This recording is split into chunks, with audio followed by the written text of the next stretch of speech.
right, here we go, moving right along. This fight brought to you by BatinaDan.com. This will be 3 rounds in the lightweight division. First up, making his way to the cage, right out of the red corner. Put your hands together for Dan Langbeen.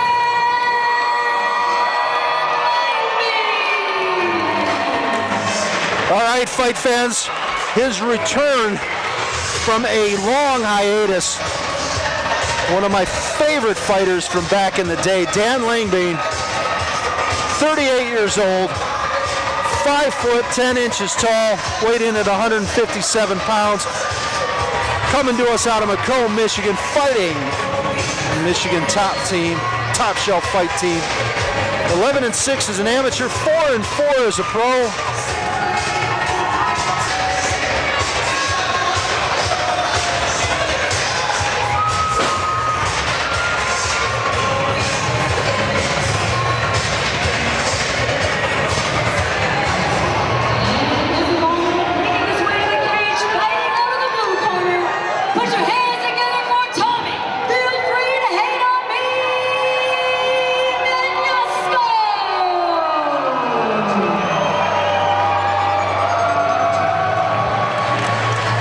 Tommy Bagnasco, 32 years old, 6 foot even, weighed in at 155.2, coming out of Redford, fighting out of the Mass Gym. Coaches, as always, Don Richards, Todd Ali, and Kara Rowe. 14-6-2 as an amateur, 3-3 as a mixed martial artist, and I'm not gonna lie, I love both of these guys, and it bothers me that Pac-Man came out of retirement to fight Tommy because I want to see both of these guys win. And even I know that the math just will not work out that way. Somebody is leaving with a losing record. All right, fight fans, let's go into the cage. Kara, KO Rowe with your official TXC introductions.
All right, fight fans, another exciting matchup here in the lightweight division. When this fight gets underway, Dan Pac-Man Langbeen fighting out of the red corner, wearing the black and white compression shorts. Tommy Bagnasco fighting out of the blue corner, wearing the black fight shorts. What a heavily anticipated fight. People have been talking about this for a while. You have that classic stand-up fighter in Dan. Tommy likes to throw the hands too, but sneaky off his back. But the elbow still wide of Tommy, bringing that kick. And Tommy keeping the range this time. We saw him making the mistake with Vince Murdoch, is allowing Vince to get in his distance. And I think he learned a little bit about range there. Well, it's been a few years since Pac-Man's been in a cage, so you got to ask yourself, how heavy is the rust?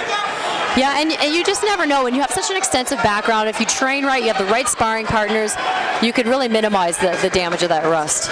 Well, Bagnasco trying to force a clinch. Certainly that's where he feels he's got the advantage. Now looking to pull that leg out, drag it to the ground. Getting himself in a little bit of trouble, but no stranger to working off his back. Yeah, and that's the thing. Tommy, probably out of all people out there, when he's on his back, it's a lot of times where he works best. So the best thing really for Dan to do, if he can, create some space, is just to stand back up. I mean, his strength is on his feet. Just move back, stand back up. If he can stand up, if not, lock that thigh up. Don't even try to pass. Lock that thigh up, sit on it so that Tommy's hips become frozen there, and then look to start punching.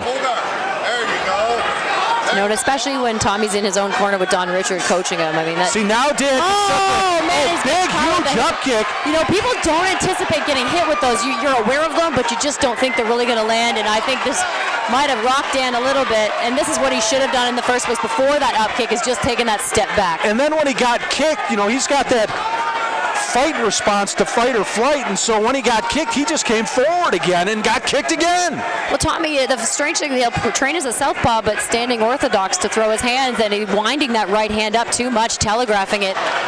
Dan needs to create some angles. You see, Tommy, who is arguably less of a qualified striker than Dan is, he got away from that barrage by simply stepping off to the side, not going back. I think Dan isn't fully recovered from that up kick. Well, that was a big body shot from Langbeen, but Tommy used it to take him right to the canvas. Langbeen doing a good job of forcing it back to his feet and able to turn off of his back there. Well, Tommy obviously losing his ponytail or whatever he had in his hair, because his hair is top knot all over the way. He's got if I had hair like that, I'd rock it too, believe me. Got to be careful he doesn't get thrown into a guillotine. Out comes the head, and we've already seen Dan a little bit stymied from here. Bagnasco with that long body, really good at creating a very unstable platform for the guy on top. But Dan doing a good job of getting some separation. He landed a few elbows. Well, he needs to keep the weight on the hips. Now back off. He doesn't understand. Tommy's strength is from down here. There's some sneaky submissions he'll just pull off on you. Well, he almost walked himself right into a triangle. Because Dan, can throw hands. He doesn't have to be as cautious with it. Tommy, very long and lanky. You've got to watch that up kick. There we go. Just disengage and let them both back on their feet. Tommy's doing a good job on his feet, though, with keeping that range. But he's winding up that right hand standing as an orthodox fighter. And again, Dan just keeps coming back in a straight line. He seems actually uncomfortable standing up with Tommy, which, him being with the boxing background. Tommy, he tried to step across for a hip throw. Had absolutely no off balance of his opponent and got drugged back to the ground for his trouble. And now he's in arguably the worst spot he's been in all fight. Dan can keep some down pressure on those hips, get a little posture, and start bringing that right hand. Don't even worry about the left hand at this point. Got to start scoring. Dan again looking to rip him to the cage side. Tommy looked like he was about to hit a wrestling switch, but Langbeen too quick to his knees, establishing nice and tight again. Again, with Tommy going the wrong direction to be able to turn back in and shrimp. Now trying to pull that knee in. I think the only place that Russ has been a factor for Dan is on his feet, because he's, had the best of the two of them on the ground, which you'd never anticipate coming into this fight. No, you don't, but you know how sneaky Tommy is off his back. And you have to still give the edge to Tommy, absolutely. It's looking like a playground fight for just a second there with those body shots, Kara. Well, Tommy just winding up with that. I mean, if you train as a southpaw, come in this and fight with your hands as a southpaw. Tommy's got to watch he doesn't give up a jaw lock or neck crank there. Now sliding down deep, 10 seconds left. Going to get the takedown to make the judges happy. But Langbeen able to reverse it. And with a short time, they're not going to be able to get anything finished here. But man, landing a big blow. Shot for the judges. Yep. Wow. That was a welcome back, Pac-Man. Definitely him taking that round, regardless of Tommy being on his back, at the confidence we have in that. He just didn't rip off any submission attempts that we would have expected from him. Tommy's doing a good job. I think he really learned in some of his previous fights. He's got to keep that range. Don't get in tight with someone who can drop their hands and who's coming from a shorter distance. With those wide elbows, I would bring a front kick right up to his chin.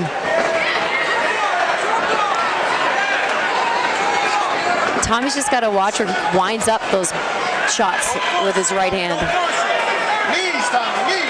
Well, and you know, he is just really going to the body aggressively as they close. I'm really digging that. Getting the better of Langbeen in the clinch too. Bagnasco doing a good job. Oh, head down, gotta watch this big knee coming up.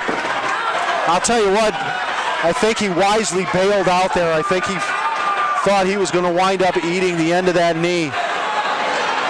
Again, Langbeen gotta watch that triangle, doing a good job posturing as he got in trouble there. He's done a great job of fighting off submissions. I mean, we expect Tommy to run some of the submission attempts, but Dan has fought everything off very well. Looking to score with elbows. He's got to force a little bit of separation. He's letting Tommy tie up that arm in his head like that. And it doesn't give Tommy any ability to score, but it keeps him out of danger. It lets the clock tick away. It lets him recharge. And if they do get stood up, he's getting the better of Dan on his feet. I think because of just the activity of Dan, he's got on the ground game. I mean, he's come out with the double. Gotta watch the double leg sweep there. Almost got himself caught there, the ankle pick. Well, that's why you can't relax with Tommy. Like when he's on the bottom, don't ever underestimate what he can do down there. No, and that was just a little bit sloppy from Dan also to put himself in that position to begin with. Doing a good job of scoring, not much damage, but keeping busy, as you said. Keeping Tommy in trouble and chewing up the clock in the judge's eyes, winning this round. Yeah, I mean, I think he took the first round too, so Tommy has to do just a little bit more, run the submissions like he tried, try and find some position, just be a little more active. Tommy was trying to reach over the arm there, look for a Kimura, but he's not pulling Langbeen off of his base at all. It's really tough to accomplish anything against a guy who's got a halfway decent defense. And as we've seen, Langbeen, for as rusty as he may be, he's doing a great job of just staying out of any trouble from who you would have thought was the superior submissions guy. I'm surprised completely by the way this turned out overall. Gotta watch the up kick now. Just separate. There we go. Brendan Gallo, our referee, going to get him stood back up here. Tommy's got to stop winding up that right hand. I mean, it can't land when you pull it all the way back like that. His elbow should never go behind his body. And Dan keeps letting him just drive him to the side of the cage and take the clinch. Oh, nice takedown from Langbeen. If Tommy had taken his other foot and moved it back, he'd have been able to turn that around on the way down. But instead, it wound up looking like Langbeen was chopping down a tree, and they just fell over nice and slowly. Well, you can see the instincts of Dan, you know, being the hands guy, because he's always looking to drop leather. He's always looking to, you know, kind of isolate an arm. He's trying to look for some open space to land some shots. Now doing a good job of crowding. And you see how Tommy's in that half guard with his inside leg out? It's tough for him to pull his hips out that way. And so he's actually getting himself stuck there against the side of the cage because there's no ability for him to stand up. You know, and this is where, you know, coming into this, Dan obviously prepared. You've seen enough of Tommy's footage to be prepared for Tommy to be on his back and be comfortable there. And he's actually making Tommy uncomfortable, which we rarely see. Absolutely, and as Tommy got postured there to start running, Langbeen just helped him turn and pulled his legs completely off of it. Gotta watch that triangle again. Coming up on short time here, Carol. I know, and I mean, this may put Dan with 2 rounds in the books. Tommy's doing a good job of throwing elbows off of his back, though, also. I just don't think it's enough. It's not, the judges, you can't see as much of those landing from the bottom. That's the trouble. Tommy's done a great job with his kicks. He just needs to stand up, drop some of those kicks with that long range. He got close again. Not even trying to take him down, held that leg up and just trip hammered through the house. That's the thing, Tommy came close. He should have stayed at that full range and threw the kicks like he was doing in the first round. 10 seconds. And I'll tell you what, outstanding finish to this round for Langbeen.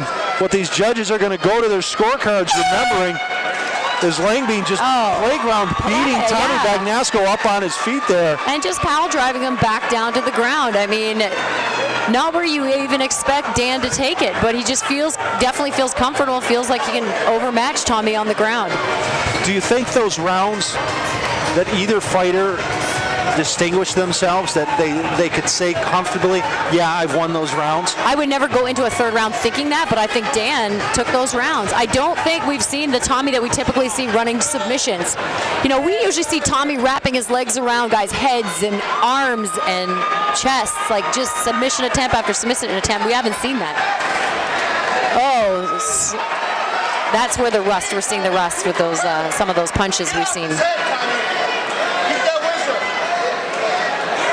Looking to work the clinch again, and that's like the third time he's overpowered Tommy and brought it straight to the ground. But I think typically Tommy's been okay with that in the past, because he's so comfortable off his back. So he's been okay with, oh, I'll go to the ground, I'll go on my back, no problem. But he just hasn't been able to make any moves off of the place that he's typically comfortable. Dan's got to drop that left hip. And Tommy doing a good job of rolling out and turning to his knees. Now this is where Langbeen missed an opportunity last time. As Tommy came up, he had the opportunity to actually put his teeth in the back of his head and missed another one this time too. Knee up the center. Tommy trying to throw some little body shots, but he's got to protect himself. And a return again, knee up the belly.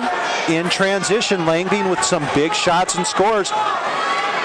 Got to be careful he doesn't get sucked down here. He's got to really sprawl hard and just really turn in on that whizzer. Now back to his feet. Tommy missing a great opportunity, but then on the second wind, coming up clean into Mount Cara. This could be trouble for Langbeen. I don't know. He's going to try and smother all that and look for a reverse. Going to look to turn out the back door here, and Cara somehow, he made it. But Tommy was in that relax mode. Somehow he made it. Tommy Bagnasco completely mounted, now on his back yet again, without really scoring any heavy shots. You almost look at like there's a strength difference between Tommy and Dan, just Dan being able to get the better of him. I think Dan is definitely the more physically dominant. In the past, that's never been a big deal for They Tommy. forced him to cut an extra pound last night, Dan at weigh-ins. And, typically Tommy's that one, running in the parking lot, cutting some extra weight, but Tommy came in and weighed, and Dan had to hit that extra pound. But sweat it out quickly. I'll tell you what, he looks kind of ornery, like he had to lose an extra pound. Nice butterfly sweep. But you can't out the back door again. His transitions are phenomenal. As soon as he feels himself in trouble, he flips the switch. He's got to continue to posture there.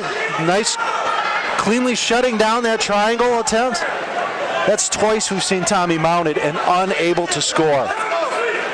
He was trying to throw from the bottom a little bit, but I'm just surprised we haven't seen, the Tommy that we typically see from his back.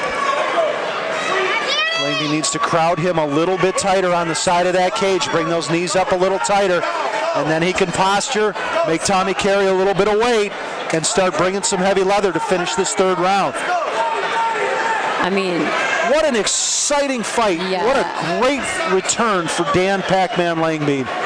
But I really think it's a shutout. He's got Tommy cut across his eye, Cara. I mean, it's been bleeding for a little bit now. It's just spreading everywhere, getting in Tommy's eye, having trouble seeing. And he's just got to work. Like, see that blood, smell that blood, and just get in there and just work as hard as you can. Oh, yeah. When you smell that iron in the air, absolutely. And look at him working on that eye right now. He has done a good job of trying to constantly do damage. I mean, it's weird. Hopefully this is a medical stoppage. He just threw 3 punches on Tommy, and then they stop. I mean, that doesn't make any sense. Well, and he did not call time either. No, for me, there has to be some lull in the action. There has to be something for Dan. Well, no, he wants the referee to take a look at that cut, or not the ref. That's the cage doc. Oh, I understand that, but to stop the fight in the middle of Dan dropping some leather. I mean, I'm sorry, but that's where a TKO happens, right? And again, that is one of the big gripes on Michigan officiating. Because if I'm throwing punches at you and your eye is bleeding and getting in your eye, you don't get to stop and clean it out. I get to finish the damage I was doing. Tommy's just got to keep that. He threw his kicks earlier and he was at a better range. He was doing a great job. Well, what he can't do is let Tommy use that opportunity to steal this round from him. That would just be horrendous. Nice takedown again. Oh, that is in deep. It's slipping out. He manages to turn through. That would have been the horrible. hugest turning point, as we would say in Canada, TSN turning point. I love both of these guys, but to see a fight lost on a suspect referee decision like that would have just been brutal. Right. But I really think, though, like, I've just seen, it seems like Dan has dominated.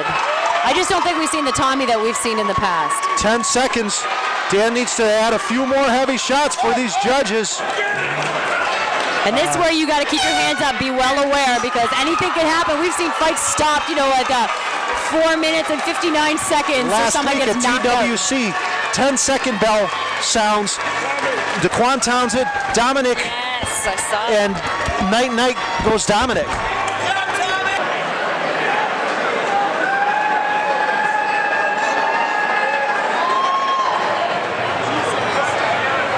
All right, the cards are tallied. Let's go into the cage. KO Rowe with your official TXC decision.